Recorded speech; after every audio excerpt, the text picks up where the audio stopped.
ఒక చిన్న తప్పిదం కారణంగా కర్ణాటక బ్యాంకు నుంచి 1,00,000 కోట్ల రూపాయలు వినియోగంలో లేని బ్యాంకు ఖాతాలోకి వెళ్లిపోయాయి.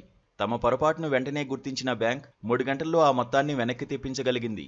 ఆగస్టులో జరిగిన ఈ ఘటన సంచలనం సృష్టించింది. ఇప్పుడది మరోసారి వెలుగులోకి వచ్చింది. తాజా ఆడిట్లో భాగంగా ఈ తప్పిదం రిజర్వ్ బ్యాంక్ ఆఫ్ ఇండియా దృష్టిని ఆకర్షించింది. ఇలాంటి తప్పులు పునరావృతం కాకుండా రిస్క్ మేనేజ్మెంట్ విషయంలో బ్యాంకు తీసుకుంటున్న చర్యలపై ఆర్బీఐ అసంతృప్తి వ్యక్తం చేసిందని సంబంధిత వర్గాల సమాచారం. దాంతో బ్యాంక్ అధికారులు తమ లోపాలను సరిదిద్దుకునే పనిలో ఉన్నారు. అంత పెద్ద మొత్తంలో డబ్బు బదిలీ కావడానికి ఫ్యాట్ ఫింగర్ ఎర్రర్ కారణం.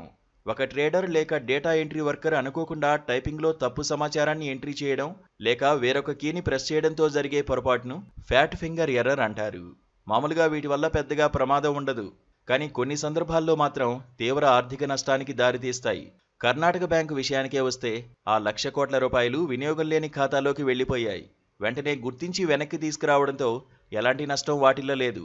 ఎంత త్వరగా ఆ తప్పిదాన్ని గుర్తించి సవరించుకున్నామన్న దానిపై నష్ట తీవ్రత ఆధారపడి ఉంటుంది.